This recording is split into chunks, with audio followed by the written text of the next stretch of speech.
Now we'll tell you more about Reverend Sunshine. She is a minister of the Downey Church of Religious Science, or for Spiritual Living. She serves on the Ministers' Council. The Minister Council supports and serves all the CSL ministers in revealing healthy and vital lives. And she's featured, she has an article or a paragraph or two in the Science of Mind magazine this month. So rather than use my planned introduction, I will read this. Reverend Sunshine Daye provides a spiritual tool and loving support to people in 12-step recovery. She works with individuals and groups to discover a higher power, spiritual practices, and a way of living that promotes awakening to a magnificent life. Sunshine has written a book called Begin Within, a playbook for living your genuine life, available on Amazon.com. She provides a spiritual remedy and loving support for people in recovery along with courses, coaching, and spiritual living circles for clean and sober people to create and achieve the life they crave. She says, "My sober life is amazing, and it is solely because of a spiritual remedy for the disease of alcoholism and addiction. The spiritual toolkit I use profoundly changed my life from living in doubt, fear, and anxiety to my life of freedom, joy, and love. I love my life, and you can absolutely love yours too." This is, I'm just going to,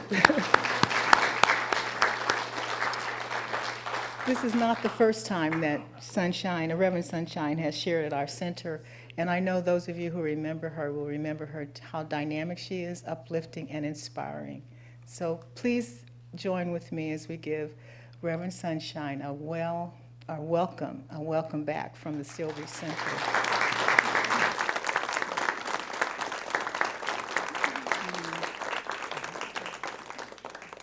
Thank you, Reverend Juanita, for that warm introduction. Good morning. Good morning. Wow. I'll let you know ahead of time that I like interactive. Okay. Yes. Thank you. It makes me feel right at home. And speaking of home, I bring you love and greetings from the Downey Center for Spiritual Living, where I get to be the spiritual director there. Wow, we have learned to love life. And may I bring greetings back when I get back there next Sunday? Because, yeah, beautiful. Beautiful, beautiful, beautiful. What a joy it is to be here with you today. And I'm so glad that Reverend Michael and Nicole are taking, a holiday and are off on vacation, because you have no clue what it really takes to be a minister of a great community such as this. As I look around and I see all the beautiful faces, as I know many of you, it is deep, deep and abiding work to actually be in leadership. One of the things that people don't recognize is that when you're up here, we actually grow publicly. So all the mess and all the beauty is very public. Our unfoldment as ministers is very, very public. Whereas, some of the folks who get to sit, in your seats, that you get to grow and have your transformation sometimes almost in private. But our growth and transformation gets to happen in a way sometimes very, very publicly. I remember I have with me Nancy Sepulveda. She's my board treasurer, and she's been on this path with me for a long time. She's like, "Wow, you're growing." Like, the way you speak now is so much better than when you first started. Thanks, Nancy. It's a joy to be here with you today, and what I'm committed to talk about. Does anybody know what I'm committed to talk about today? Yeah, the sense of belonging is the theme, right, for November. And the talk title today is An Invitation That Is Always Calling You. Wow, aren't you special? An invitation that's always calling you. I mean, this calling is like hounding you. Like, hello, are you coming? Are you coming? Are you coming? When are you coming? Are you coming? Are you coming? When are you coming? An invitation that's always calling you. How many of you have been hounded by maybe telemarketers or, you know? It's not that invitation. To the timeshare, to some presentation. Yeah, this invitation that is always calling you is actually more powerful. More powerful. And for those of you who were at the first service, oh, by the way, my first service talk is nothing like my second service talk. It's unrepeatable. I mean, for someone like me who doesn't use notes, there's no way that what I said you had to be there. You had to be there, but you're not. You're here. And so this one is just coming in and through and as me as we speak, because, folks will be like, you didn't say that the first service. No, I didn't. No, I didn't. One of the quotes that Reverend Michael gave me to speak on as I just deliver this is this one, and it comes out of the book of the month for this particular talk, and it says, perhaps you hunger to, let me start again. Blah, blah, blah, blah, blah, blah, blah. The feeling is coming much more quickly than my lips can move. Did I say we grow publicly? Yeah, okay. Perhaps your hunger to belong is always active and intense because you belonged so totally before you came here. This hunger to belong is the echo and the reverberation of your invisible heritage.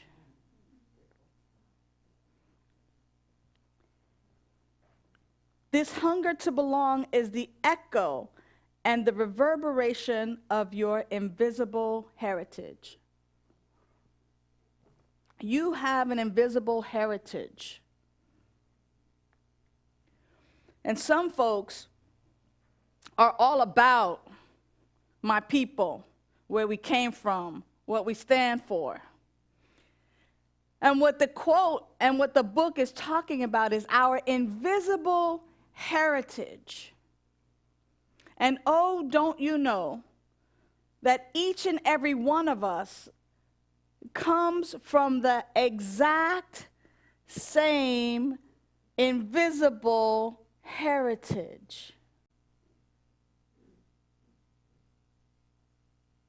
This is what you look like in my flesh. I am what you look like in your flesh. That invisible heritage is what's most important. And it talked about an echo. It says the echo, the hunger to belong is the echo and the reverberation of your invisible heritage. It reminds me of a story of a parent and a child hiking up in the canyons. And they're just having this amazing time, and the child goes up ahead and trips and falls and hurts its knee and goes, oh, shoot. Oh, shoot. It hears. Who is that? Who is that? You're stupid. You're stupid. And as the parent is witnessing their child having the first time experience of an echo, of course, the parent goes over and holds the child and says, you're amazing. You're amazing. You are wonderful. You are wonderful. Everything is all right. Everything is all right. And begins to explain to the child what an echo is, and that the echo simply gives back to you, the listener, what you have set out into the world. What are you setting out into the world? So if love, thank you, interactive, someone who's paying attention here. So as we send love out into the world, the echo is simply love back.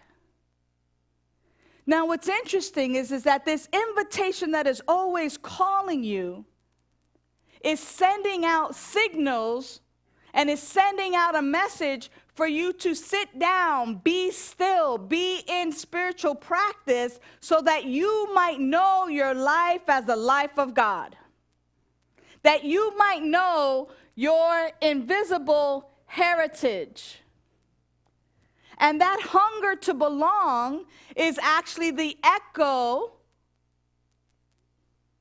and the reverberation of your invisible heritage.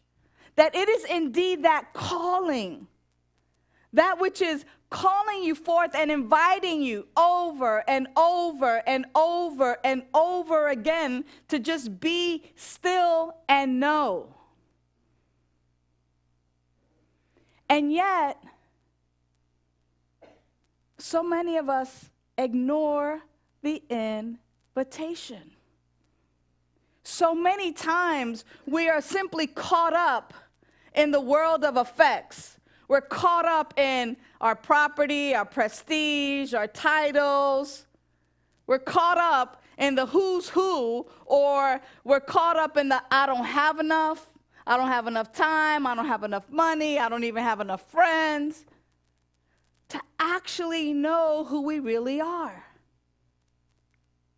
And that invitation that is always calling you is kind of really subtle until you ignore it long enough. And then it kind of comes like a 2x4.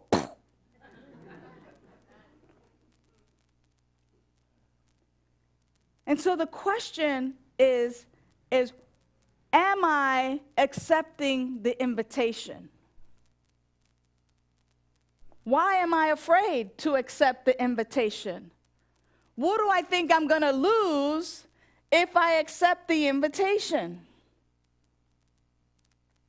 So here's the invitation.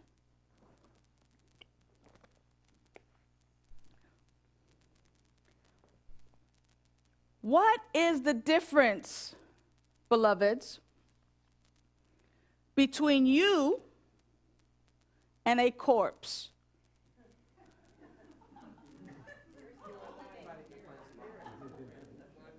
Somebody said life, somebody said breath.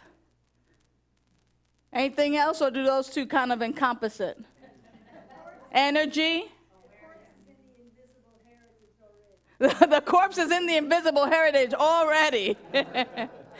Well, aren't we all? So here's the thing, is that when we think about a corpse, it has a body. That body has a brain. Right? Just like we do. The difference is that corpse does not have that spirit, that energy, that life essence. That which kind of turns it on and gets it running. That which is already coursing your blood through your veins so tough and so consistent that you don't even have to think about it. Y'all have been sitting here digesting breakfast without even giving it a thought. Because that energetic is doing it for you and in and through and as you. Am I right? Yes. So here's the deal, is that energetic, that life force, that spirit, whatever it is that you want to call it, the it factor, I don't care what you call it, but that thing is God itself.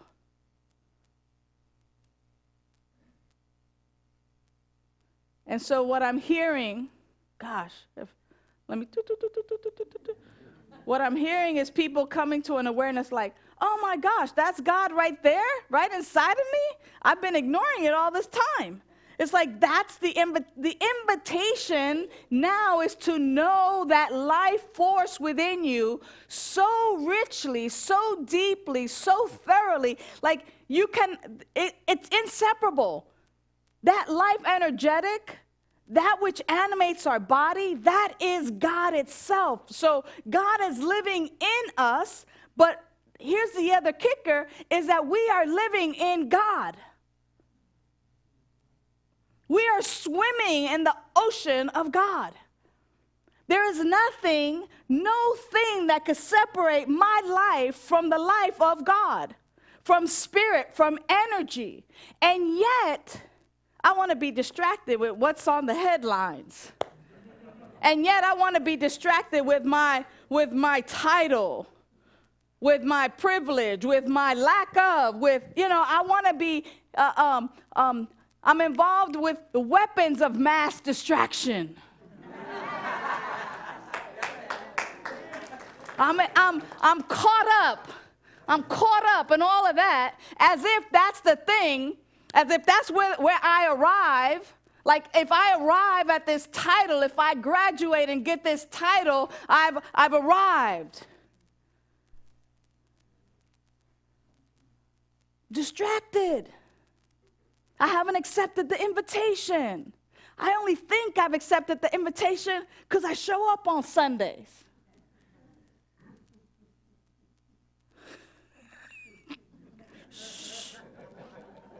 Right?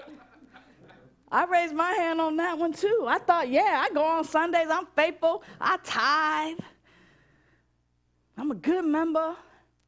But have I accepted the invitation to know this power and this presence so deeply that I can stand and say, right where I am, God is?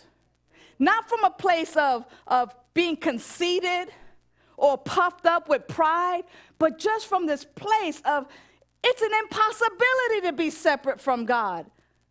It's absolutely impossible. And to know that right where I am, that the love that God is, I am. That the peace that God is, I am. That the harmony that God is, I am. That the abundance that God is, I am. Because it is impossible to separate my life from the life of God.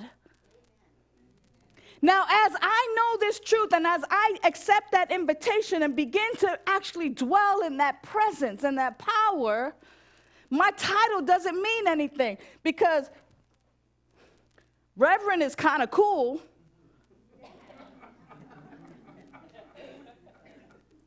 But God is so much better.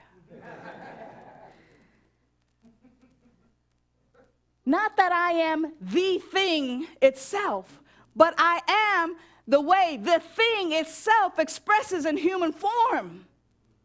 You see what I'm saying?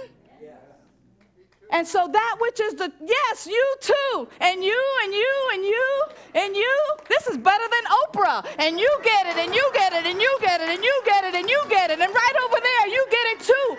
That is who we are. That's who we are. But we won't ever know it unless we accept this invitation. The invitation to recognize and to just be still enough to dwell in that so that when we're there, that we never feel the lack of the limitation, that we never feel the disconnection, but that we know that no matter what we look like on the outside or what our titles are, that wait a minute, we're all having our beingness in, through, and as God itself. Can you imagine what the city of Seal Beach would look like if everyone just in this small town could awaken to this truth? You wouldn't even need traffic signals. People be loving one another, helping one another. There would be no hunger. And then if you just move that out exponentially, right? I mean, Just to think of all the love and the peace. I mean, it's superfluous, isn't it? This is like, it's just an overabundance that it's not even, like, wow, I didn't even know this was necessary. But it all starts with the one who's sitting in your seat. You see, and if we don't start there, how could we ever have it out there? How could we ever truly, truly expect to create a world that works for everyone? I think I see it here in your mission statement right here. You can't just read about it. You got to be about it. You can't just be like, oh, yeah, this is who we are. Get in your car. Get out of the way. Who does he think he is? Those people out there. Them. The street people.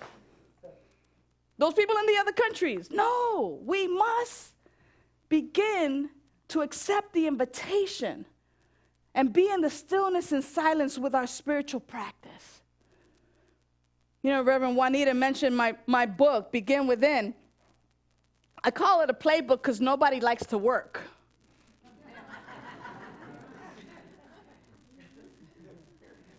And strategically, if you're a sports person like me, I like playing softball, and, you know, there's a playbook. Here's what you do, and da-da-da-da. The book is simply designed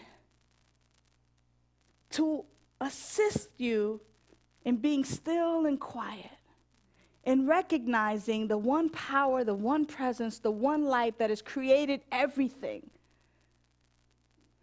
Now, when we think about it quickly, this power and presence has created everything out of itself. It's not like some of y'all who have a little garage and a workshop, and you'd be like, I'm going to make a game for the grandchild. And you go and you start doing the woodwork. That's not how God works. In the beginning, whatever the beginning was, there was God and only God. So through some act of involution, God created everything out of itself. And the implications of that, what that means is that right where you are, the power and the presence, that which is true of God is true of you. And so if on a regular basis, AKA daily, and even twice a day or 3 times a day, even if you just pause to recognize that this is your truth, this is my truth, and then act like it, like this is my truth, let me act like it.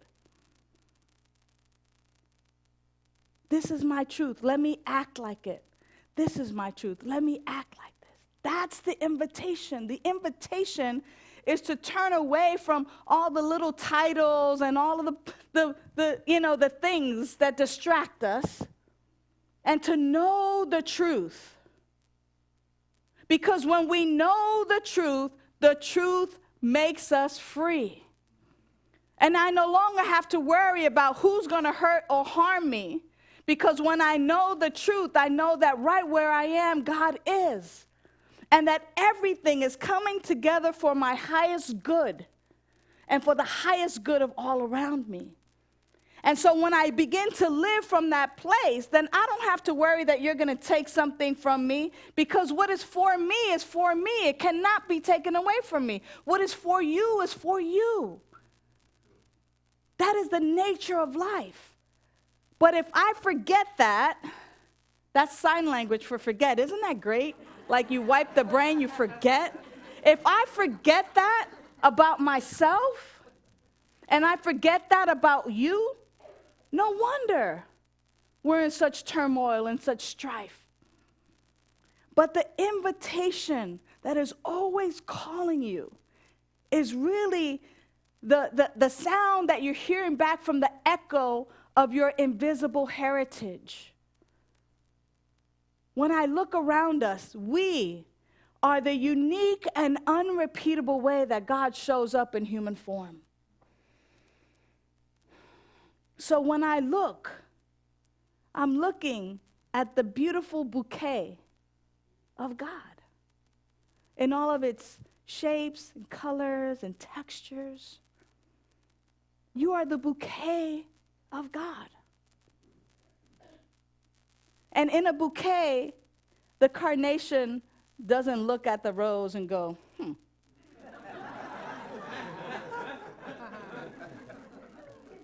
That rose, that carnation is just, or that bird of paradise is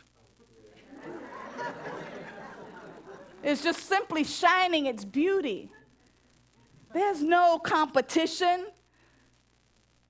It's simply the beautiful way that God is expressing as all of us, as each of us. So I'm going to invite you to that calling right now for just a moment. So if you will, beloveds, the invitation is to gently close your eyes. And if you're not comfortable closing your eyes, then I invite you to just have a soft gaze at something in front of you. And I'm going to invite you to just continue to breathe normally and naturally. And I'm going to invite you to set aside certain things. Almost like if it's furniture in a room of your body and of your mind. So just see yourself setting aside anything you think you're going to do when you leave here. Like that's the future. We're not involved in the future right now. We're just going to set the future aside. Imagine just see that just being set aside.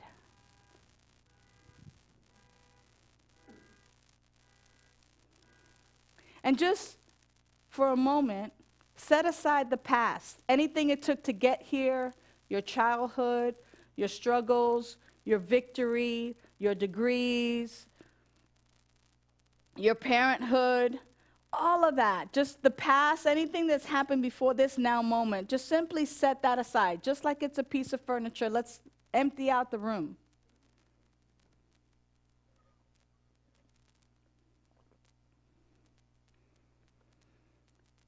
And if you have any opinions or thoughts about this moment and what this is about, let's just take that and just set that aside.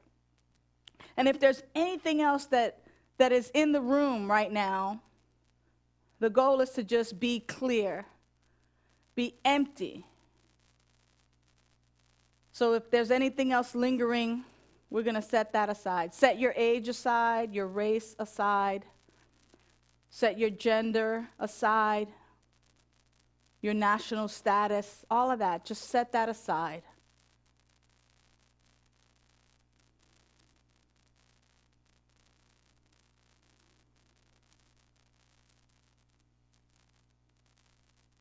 And as we set all of that aside and we simply ask the question like, who are you?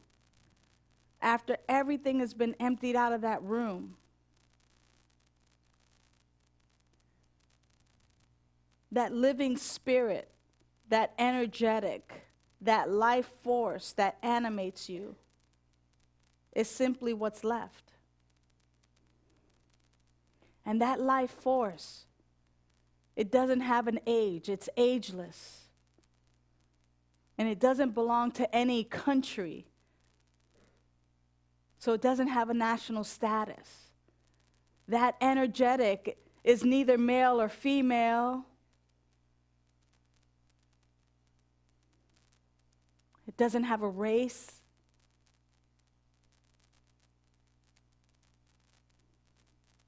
It doesn't have any of those things that we put or label ourselves with. That energetic, that power, that presence, it lives in me. And it lives in you. And it lives in every human being, every animal, every ocean, every tree, every bird, everything. That energetic is in everything.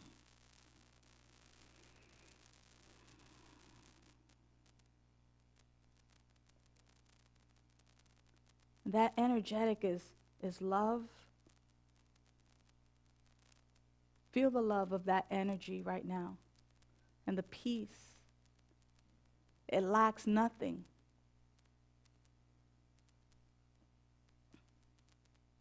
It's abundance. It's harmony. It's power. It's infinite wisdom and infinite intelligence. It has to be. It animates our bodies. It created everything. And it's right there. We don't have to go to the mountaintop to access it. It's right there. And so the invitation is to hang out there daily for just a few minutes. To ask, what am I to know? What am I to say? Who am I to say it to? What am I to practice? How am I to show up in the world? And to simply hang out there, asking it to reveal itself to us in a language that we understand. That is the higher power. That is God. That is this infinite intelligence right where we are. And so I give thanks that I know this truth. I give thanks that this is the nature of my life, that this is my invisible heritage. And that infinite invitation, that endless invitation is constantly calling me back to this. This truth, this power, this peace, this presence, this love that I am. And as I know that this is my truth, I know that this is the truth for each and every one of us. And so it's from this place of peace, from this place of power, that I simply speak the word for this amazing community, knowing that abundance and joy and love and peace and wholeness is the order of the day. And that because this is the truth for each and every one of us, that we simply now, I simply accept that this is our truth. And that we live from this place of peace, this place of power, this place of love, this place of wholeness, this place of abundance, this place of harmony. Grateful that this is the truth. I simply know that each of us now lives accordingly, lives to honor our invisible heritage, that we speak words of peace, that our actions of those of love, that our body says yes to the wholeness that it is. And because I pray believing that it is done,